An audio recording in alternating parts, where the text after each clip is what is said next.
It's another week in the For Your Reference household, and we have another delectable Quid Pro Mo brought to you by Gateleapers, Matt, Audra, and Jason, the Holy Trinity of all good things podcasting. If you're nasty, the most notable. I did promise Matt that I would do a Bretonian accent, and I'm pretty sure I did better than Oscar Isaac in Moon Knight. But that is a great segue to say if you are a lover, if you are a friend and lover, if you'll pardon the pun, of all of the fandoms around the town, you might also be familiar with the Twilight episode that I did on Gateleapers. It is a beautiful, sumptuous time. OT and I, the 1-2 punch of the For Your Reference podcast, did some lovely daddy succession unravelings in that particular episode. Go and check it out. It's currently on their feed. Details will be on their show notes. We just got a cameo of Theo breathing into the mic. It's all falling apart. Let's get on with the show.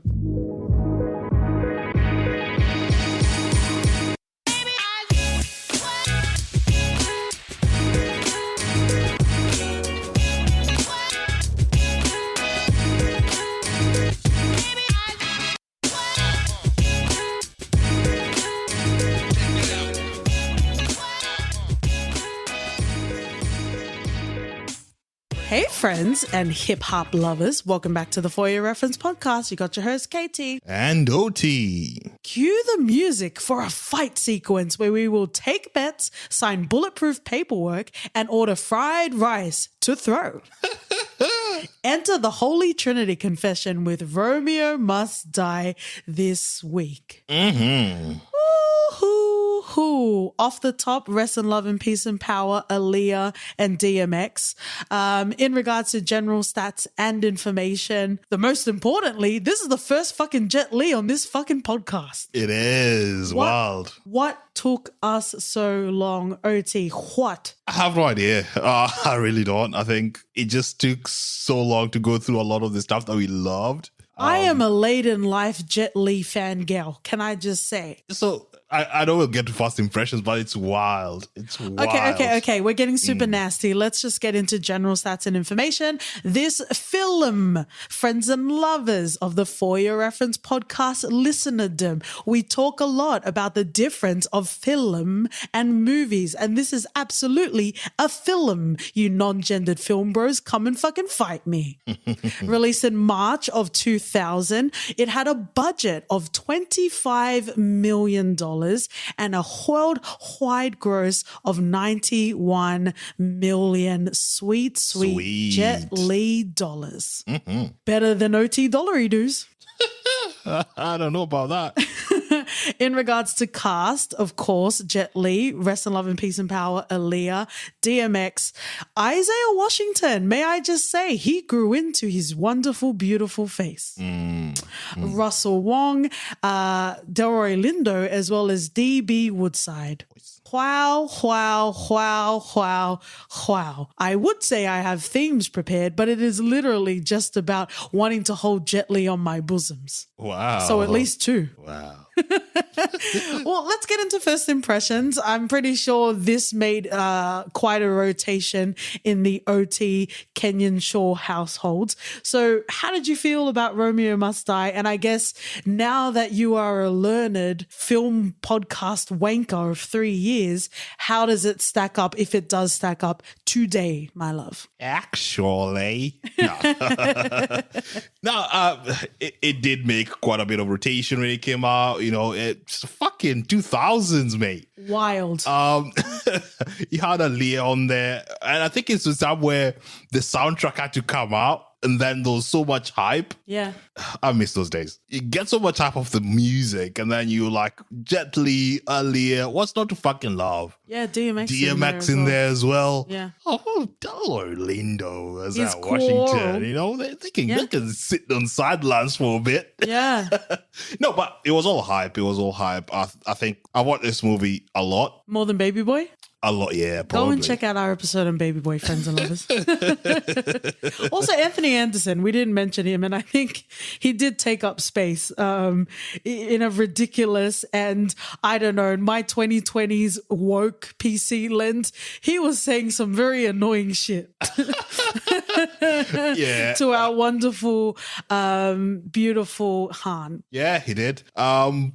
Watching this now felt so it took me back, and I think regardless of how many times I've watched movies or current movies that I'm like, ew, this is not great. Yeah. Nostalgia still comes and plays a big part when you watch this. At least for me. Really? Yeah. Because I don't have nostalgia, but it held all of the candles. But you continue. And it's not even that, like, I watched it and I felt like I hadn't watched it in so many years, which is true. But it still felt fresh. It felt fun. Yeah. Watching Jet Li kick, like the action sequence, it was also good. Riddle me this, OT. How many backflips equal one kick, though? Like, I love Jet Li, but like to get to that one kick, there were many backflips that needed to happen. Well, yeah, and this is where I think if you'd used an abacus, growing up, it'd come in handy right now. For our mathematical friends and lovers, we are still working on our abacus merch. Don't you worry. But wow, I think I really had fun with this. So you enjoyed it back then, and you still love it now. Yeah. Well, what's not to love? It was very, because Aaliyah seeing her on screen again. Like I must say, I got emotional. Not every time she was on screen, but when you think about the tragedy and the fact that she was so young and how sudden she passed away, I just felt sad. But it was lovely to watch her as well. It was. But I think it's one of those gems. I think it'll probably be a repeat on the FYI household. Yeah, if I can get past Ving O.T. Rame's African squats, I'll find my way over there. Absolutely. So yeah, this was the first time I've ever watched Romeo Must Die. I unfortunately, thank you very much. Unfortunately, I do have a lot of gaps because before OT came along, I was just watching 30 Rock and Miyazaki films in heavy rotation. So like nothing else existed.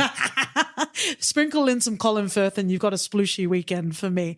But so I do have some gaps in my understanding of cinema in general. And again, yes, I said it's a film. I said it's cinema. Come and fucking fight me. I will do all of the backflips and give you one deadly kick, friends and lovers. They call me Kangaroo Katie Jack. Oh, wow. Well, there's Anthony Anderson again. It is. Yeah. It is. And I'm pretty sure he said some stereotypical Australian shit in there as well. Australian-ish? Yeah. Sign me up, networks, cowards. Wow. Good way to challenge. Yeah. I guess also in way of challenging, you know what I also tickles me, and I do know a majority of our friends and lovers are in the United States of America, but it's funny how whenever it's America plus one country, it equals worldwide. Yeah. And then also when they talk about like interracial relationships in cinema, it's white plus other. Otherwise, it's just a fucking abomination. No one wants to see that, mate. We've shared many times how much we love the film Lovebirds, Ever Eternal Issa Rae. Go and check out all of the Insecure episodes we have. We didn't talk about it on the main podcast, but we did talk about Eternals, and we still don't understand, even though we appreciate Kumail Nanjiani muscles, we still don't understand what all that was for. He did not need to get jacked for that movie at all. He absolutely did not. But I love that we're seeing different types of interracial love stories. But even then, spoiler, cuckold, friend zone. Unfortunately, Han was friend zoned hard. Yeah. Enough to throw him back to like you're rooting for a rom-com in here. I was really hoping for it because Jet Li is so fucking charming and Aaliyah is so fucking effervescent. I just wanted to see them get together. Like, I was seeing less contact than a Korean drama. We got like a couple of hands on a shoulder and that was about it. Nah, I've got to stay true to myself. I usually go hard on saying you don't need a love story in every movie. So I've got to say kudos to them. We did not need that. And I'm glad they didn't go the way that, oh, now Han and Trish need to get together. I'm good. They were just friends. They just met. I'm not a screenwriter, but I'm going to bring it to justice. Only hot people can kiss, okay? Like, all of you uggos and my fellow 6 out of 10s, we just need to watch the hot people kiss, okay? It's contractually obligated, non-problematically, I am saying on the podcast, if I see 2 hot people, they need to kiss. Wow. So I feel like I need to put you on zero now. Yeah, do you want to try? Happy Pride Month, OT. Do the fucking work. Always. Well, we don't need to Google it now. I haven't necessarily watched it, but have you watched the Cinderella adaptation with Brandy? No, I've not watched that. I haven't watched it either, but we have Brandy and the prince is Asian, right? And I think it might have come out around the same time. But the point is, let's continue to challenge cinema and let's continue to see all of the minorities, but I need to make it clear, only the hot minorities can kiss, okay? Well, again, spoiler on my upcoming screenplay, but let's continue along. Who do you think was the standout in this film? Oh, I think it's gotta be Han, isn't it? He brings what Jet Li brings to all his movies. Babes, it is a Jet Li world and we're just living in it. It is. Do you have a contrary opinion? No, I don't. This is going to be a very short episode. I just I think we need to go down a beautiful, lovely Jet Li degustation. I just think even if we just do it for our personal enjoyment, I would really love to just how does he stack up in regards to like martial artist / actor? He's right up there. Late 90s, early 2000s Jet Li. Fucking hell, he gave us so many movies. But are we saying untouchable or not? Oh, he's bloody untouchable. Okay. Man, he's my go-to for some fun times. Because back then you'd have Jackie Chan, Jet Li, and you'd get the more sort of serious overtone stuff with Jet Li, and I just gravitated towards that so much. Yeah. More, and wow, he did not disappoint. Everything he did was fucking gold to me. I'm still cooling down from my sploosh session because there's something about Jet Li with a cigarette in his mouth that did things to me. Wow. And it will continue to keep me warm on many a winter night, OT. Good to know. But let's talk about Han's character specifically. So let me get this right. His dad is some sort of kingpin, right? Right. And his dad, instead of deciding to face the music... So Han decided to take the fall for the dad. Uh-huh. Went to prison. And then they fucked off to America. He was content in prison, he just chilled. That is the most blunt way to say you're not the favorite kid. Yeah.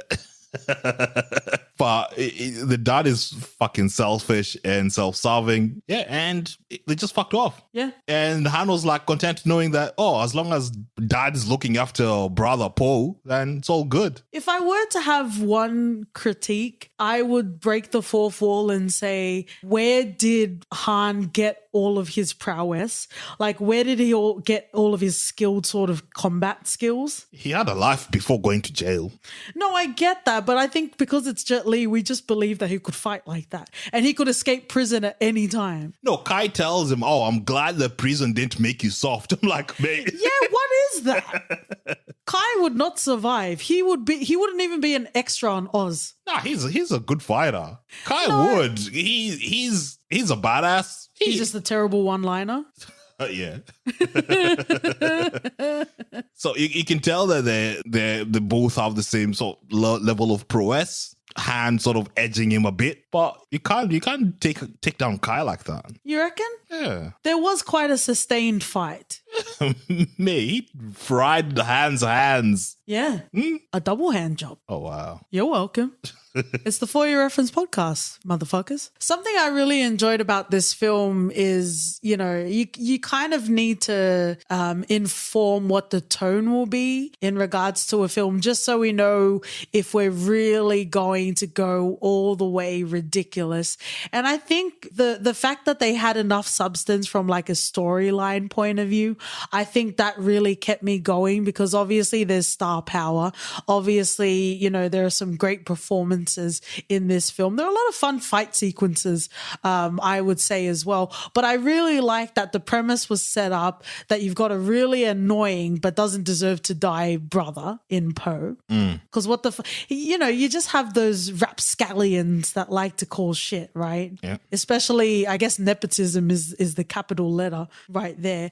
So, it really set up the opportunity to have Han swoop in and I guess gain sort of vengeance. And I guess it also became a whodunit in regards to corporate restructuring. Yeah. And I think they just, at the base level, the story was, let's see how we can get Han to beat people in this situation. And work backwards. Yeah. So how could we tie this story into this? But it was fun to watch nonetheless. Yeah. On behalf of OT, the president of Simps Unite, I don't think they should have called it Romeo Must Die. Not in the sense that he didn't die, but in the sense that it is implied that he's Romeo and Trish is Juliet, and they never got that tender, sweet, hot people kiss. Well, Romeo and Juliet never got it either. Well, they did have some racy dialogue, which I guess back then, if you adjust it for inflation, is straight up fucking. I don't know. The title of the movie doesn't really suit the end product, I believe. Yeah, but who judges a movie by the title? I don't know. It really, isn't it like the ass of the face? Wow. Is that a Tongan or a Kenyan proverb? That must be straight from Tonga. No, but the title notwithstanding, I think just seeing Han navigate all those different situations, it was quite wild. Yeah. What was your favorite fight sequence with Han? Not Anthony Anderson. Please don't say. I know some shit. It'd have to be the showdown with Kai. It was building up to that. Everything else was chump change to Han. But I really liked, Trish and Han, like Mr. and Mrs. Smith, who? Yeah, I saw you splushing like, ooh, let's pause.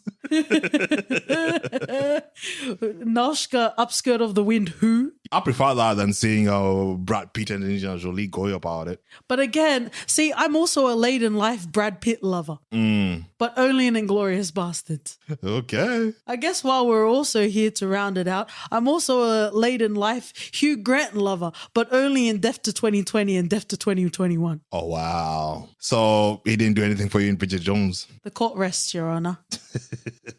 Yeah, I think the standoff was very good. I think while we're also talking about the fight sequences, how did you feel about the Mortal Kombat X-ray sort of, or maybe it was before the X-raying in the Mortal Kombat games? Come and fight me, nerds. I will concede at this one point. I don't think he did it a lot. I know back then I found it intriguing. And it was to effect. They chose them very strategically. It was used 3 times. Agreed. They used it sparingly and to good effect. I think back then I was more impressed by it. Right now it was all right. But it still got the job done. It did. Like Goro in the OG Mortal Kombat. Well, better than Goro in the most recent Mortal Kombat offering. Oh, they did Goro bad. Hashtag justice for Goro. I love Aaliyah, but no offense, there's not really much to say in regards to Trish. Actually, I do have one kudos in regards to Trish. You know, we cover a lot of shit, especially in regards to like the drug game, you know, the whole power cinematic universe, Kin, Gangs of Dublin, The Wire.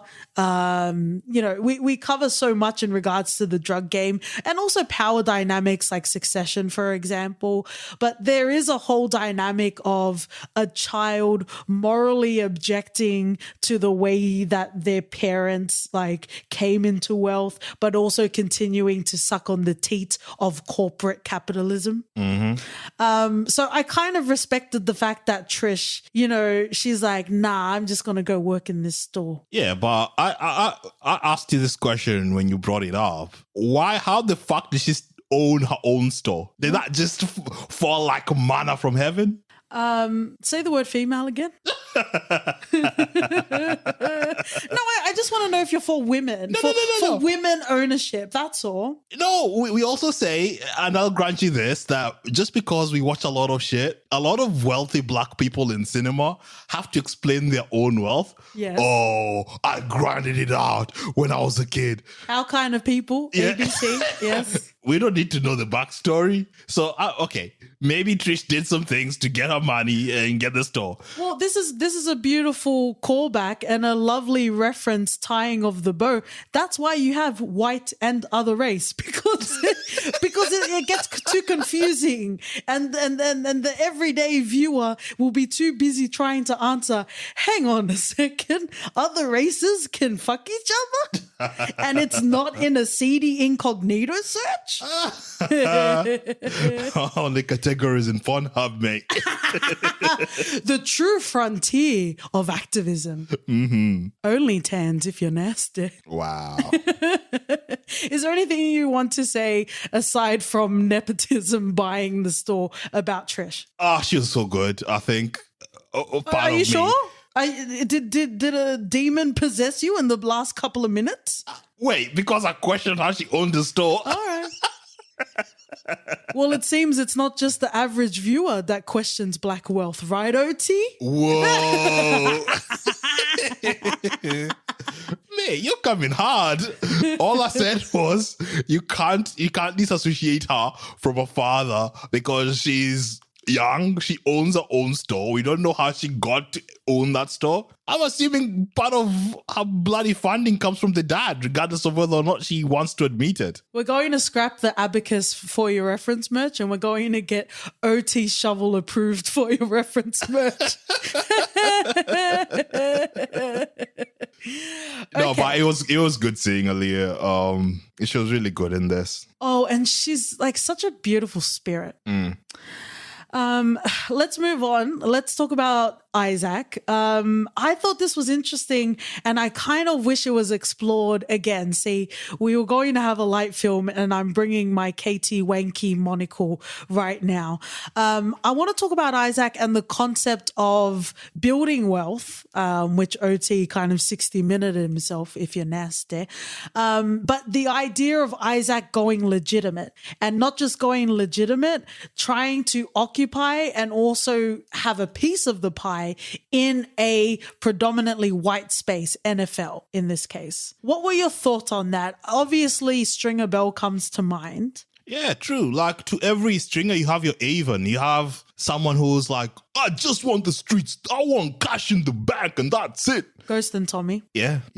It's the classic, be comfortable in what you have and not wanting to push the status quo, and in Isaac wanting to own it all. Yeah. He's like, mate, this 38 million they're throwing at me, it's piss money. it's piss money. Yeah. It's piss money. Once you become the owner, you make 10 times that. Yeah. It's wild. And it just shows you, Isaac is saying that as a sign of weakness, not wanting to own the streets. I own the streets. Such a ridiculous mentality. It's interesting. It's interesting. I think it's a very tangible theme to have in regards to whether it's TV or film. But if we're talking about a watching experience and not like real life shit, I don't know. Trying to go legit out of like non-legit means it never ends well. Well, they did say it's too legit to quit. Nice. Is that hip hop? But no, like, I understand when you're separating it from reality, but the fact is, a lot of marginalized people are put in a position where they can't progress, and you're left to be within your own fucking devices. When you want to try and push that farther, then you get all sort of barriers. Oh, we'll just give you this money and you'll be fine. Yeah. You know, you think you've made bank until you realize that, But that's because you're capping your potential. Yeah, it's like bloody musicians now. They know now, I want to own my own fucking masters. Yeah. You know, it's not just a matter of, I'm going to give you a big signing fee, you know, which you have to fucking repay the bloody records anyway. Yeah. The tours. Yeah. It's the marketing. It's just being clever. And I think this is the best thing about. Sounds like Sam Cooke in One Night in Miami, who you had a Delroy Lindo quarrel with. Interesting. He put that against helping people now. Okay, anyway. This is going to turn into the One Night in Miami. I just wanted to poke the OT bear because I know that definitely gets him heated. Because I felt the rage meter. I felt the OT Saiyan about to levitate, and I needed to stop it. But I do think it's an interesting discussion in regards to going legitimate. But it's also, the game is rigged, especially for Black people. So like the fact that Isaac thought he could, I don't necessarily, because to be perfectly honest, like, you know, shout outs to Adam McKay in this particular instance, and also and John C. Reilly, you know, like NBA wasn't necessarily what it is today, and it probably wasn't even intended to be a sport for the everyman, right? It was very predominantly white, and then you would have players that are more closer to their golfing age still in the NBA, and they probably didn't even intend for it to be that way. And I guess what I mean is those in power are probably just going to continue to stay in power, you know? True. You know, the golf clubs were left alone until the tiger came along. So I really enjoyed that. I wish they had explored it more in the film. I think it would have given a bit more to chew on, even though the etchings of a storyline were absolutely there. And I do think it was sufficient for what was delivered in the film, but it was more compelling. And the more I talk about it, the more I'm getting annoyed. And it's like, you were capable of this? Like, you were capable of bringing extra dimension, and you're just going to tack it on at the end. I love how very on brand I think he called it Machiavellian Incorporated. Let's talk about that moment. At the end of the film where essentially Mac is usurping Isaac because he saw this coming. Yeah, so Mac is of the mind that they're not going to give you what you want. They're bloody up there laughing at you. Yeah. So he thought it as a moment to take it up into his own hands and just completely sort of do a coup. Yeah. I don't agree with his fucking methods. They were very Machiavellian, yeah. Yeah, it's sort of wild that for both families, they thought each other were trying to bring themselves down, but nah, man, it was all in-house. It was in the Rooster Coop. Yeah. Go and check out the White Tiger episode. I really enjoyed that. That was a very good layer. But if we're talking about, I'm not even talking about like toxic masculinity. I'm just talking about respectability in regards to leadership. I respected Mac more than I respected Isaac, at least near the end of the film, in the sense that he needed to mobilize and he needed to stabilize because they were losing power, right? Because half was them on the waterfront. And then also, friends and lovers, feel free to tell me to do the work or also to educate me. But it was set in Hong Kong, but they kept referring to China. So I don't know if it was just a lazy shorthand in regards to the writing. But I guess for the sake of KT shorthand, I'll just call it the Singh family. So it was a half sort of split in power. And it was interesting because even Kai mentioned it to Han that, you know, it was bound to happen. This war was bound to happen when in all reality, there was no conflict of war in that particular sense. Yeah. And the fact that Singh actually ordered his son Po to be killed and then pretended as if, ooh, I'm angry. You killed my kid. I'm going to come for you. And then shit goes down with Isaac's family and Mark is like, oh, they're retaliating. Wow. I don't don't know. It feels very biblical. It feels very Succession. Like you being so strong and powerful and having a fucking useless kid that embarrasses you. True. I'm not saying to the level of assassination, but it's like, you know, with the first pancake, Connor Roy and all. We've mentioned Succession. Go and fucking watch Succession. Go and listen to our episode. But it was very interesting because, yeah, there was a lot of cloak and dagger shit that was going on in the guise of external forces trying to tear them down from the outside. Yeah, man, if you have a 2IC, that person, like, he's the one person that you should fucking be paranoid about. But we've mentioned that many times, and the caveat is the ambitious 2IC. Those are the ones you need to be worried about. Those that watch the ridiculous pose of the world continue to roll around in their filth and fortune and not have to work for it. Yeah. And I guess you could say the same thing with Mac as well. True. But I respected Isaac because he saw the bigger picture. No, but he was trying to embed himself in a predominantly, decidedly, deliberately white space. Why would they make up space for him? Because he had everything. Everything was in play for him to take up whatever properties. They could not build a stadium without him. That's the end of the day. Oh, OT day, hey? Yeah. But he saw an opportunity to embed himself. Otherwise, there was never going to be an opportunity like that again. Yes, it was very Tyrion Lannister. No one talks about Game of Thrones anymore, friends and lovers. Side note, are you excited for the new Game of Thrones coming out? Fuck that shit. Nah. It is what it is at this point. It was a very smart, and that's why, because we love Peter Dinklage and we love Tyrion's character. So it was a very Tyrion move. Like you said, it was a cataclysmic, once in a lifetime, 1 in 50 year event sort of, you know, maneuver. But you also need to take into account where he was trying to activate that play. And maybe that's the Mac in me. I don't know. Like, yeah, you're definitely the Avon in this household. The Mac. Stringer? Whoa, that's sad for you then. You can continue living, but not living behind bars, knowing that you're never gonna get up there. Without spoiling anything, people talk about Sean Bean. How about Idris Elba dying in roles? Like, I'm not even going to mention what I'm referencing, but 3 of them we've covered on the podcast succinctly. I don't know. There's a respectability about Mac to me. You know, I'm not going to go into particular detail, but those that can read between the lines, the means in which those that continue to benefit in regards to the NFL was done through violent means. Therefore, even though Isaac is dotting the I's and crossing the T's, and he's doing it in a cordial way, you can't gain power that was gained violently through cordial means. That's what I'm saying, sir. Hey, you'll never own anything then. Does anyone truly own anything in this fucking Bezos dick ship world? Come on now. I think you've listened to a bit too much Dido. Eh? We're not renting everything, mate. Okay, OT Rogan.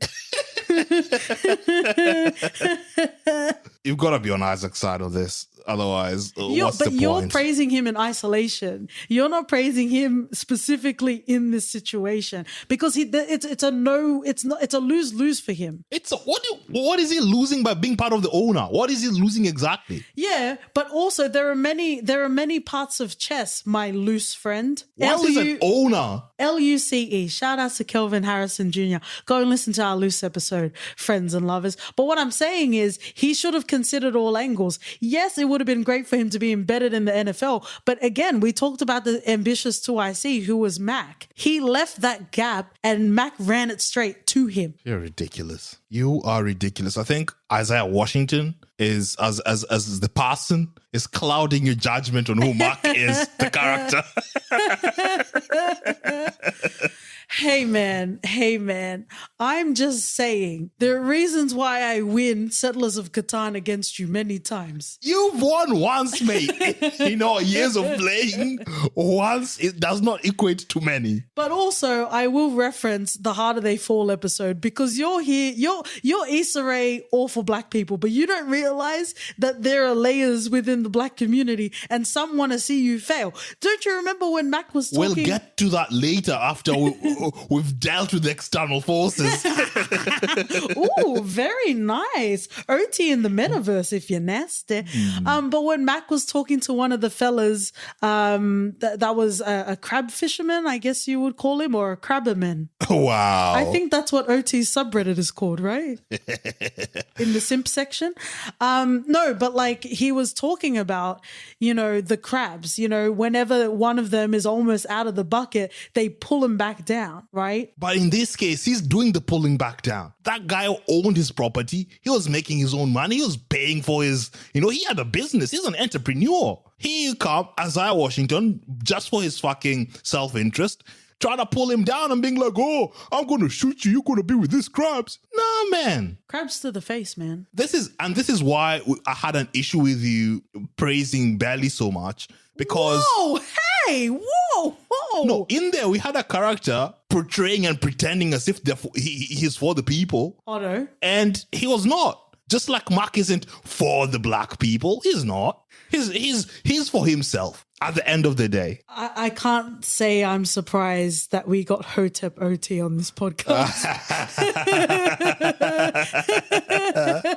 Where's your tribe of Israel? I can't say I'm surprised, friends and lovers. Even if there's just one black person in a film, OT will find a way to make it about that character. Wow. Yeah. Wow. I think we really need to drill down into why you say that a bit later, because what I'm speaking now is pure facts. Okay, Fox News. Just announcing. Well, you acknowledged earlier that the OG of this film is Han. Yeah. But now you're making it all. You took us down this path. No, because you keep wanting to besmirch all of the films.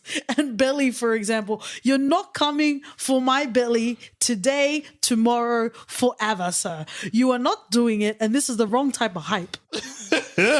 Let's talk about Colin, even though I always remember him as Melvin in The Temptations. As Gwen Palmer in 24. Also in Pearson. Mm-hmm. Lay some love and splooshes to DB Woodside, friends and lovers. Mm-hmm.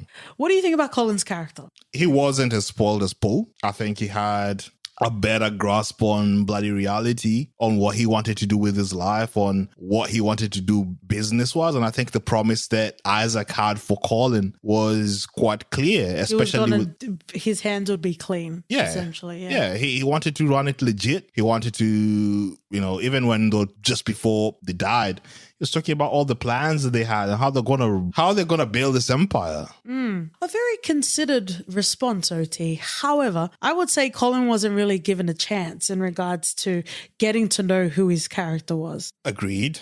And I think because Poe was so fucking useless, even Colin doing the bare minimum makes him seem like a great son. True. I think it was nice for Isaac to have dreams for Colin, but unfucking fortunately, I don't think that ever would have come into fruition. And something that I really enjoyed about this film is we didn't have the mustache twirling white man in Roth being the big bad.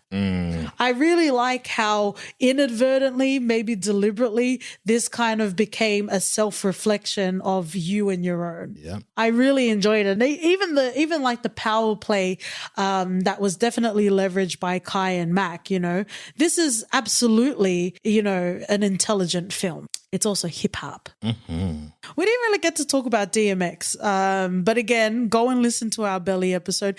For someone that's very pro-black OT, you always find a way to open your mouth and talk about Belly in a bad way. I loved Belly. Okay. I loved the last 10 minutes. And the opening scene, which I continue to sustain, is one of the best opening sequences in cinema ever. Yeah, but DMX is like, he's the beginning and the end of this. But we did have him in the opening of this film. Yeah. His introduction into the film was talking about, guns don't kill people, people kill people. And unfucking fortunately, that's still a poignant, sort of of resonance to make currently in America. Love and splooshes to all of our friends and lovers that live in America.